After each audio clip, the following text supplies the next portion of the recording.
علامہ ساجد نقوی کا ثانیہ گل پلازہ پر گہرے رنج و غم کا اظہار۔ دکھ کی اس گھڑی میں متاثرین کے ساتھ ہیں، سوگوار خاندانوں سے تعزیت کا اظہار۔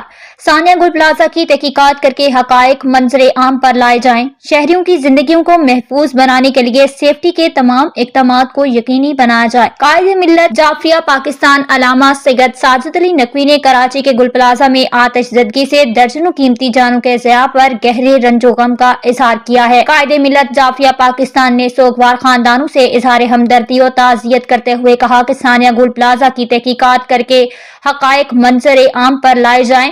علامہ ساجد نقوی نے کراچی میں آتش زدگی کے بڑھتے ہوئے واقعات پر تشویش کا اظہار کرتے ہوئے کہا کہ اس قسم کے واقعات کی روک تھام کے لیے ٹھوس اقدامات اٹھائے جائیں، شہریوں کی زندگیوں کو محفوظ بنانے کے لیے سیفٹی کے تمام اقدامات کو یقینی بنایا جائے تاکہ آتش زدگی کے واقعات کا خاتمہ ممکن ہو۔ آخر میں علامہ ساجد نقوی نے سانحہ میں جاں بحق افراد کے لواحقین سے اظہار تعزیت کرتے ہوئے مرحومین کے لیے دعائے مغفرت کی، زخمیوں کی جلد صحتیابی اور کراچی آتش زدگی سانحہ میں لاپتہ افراد کی بخیریت بازیابی کی دعا کی۔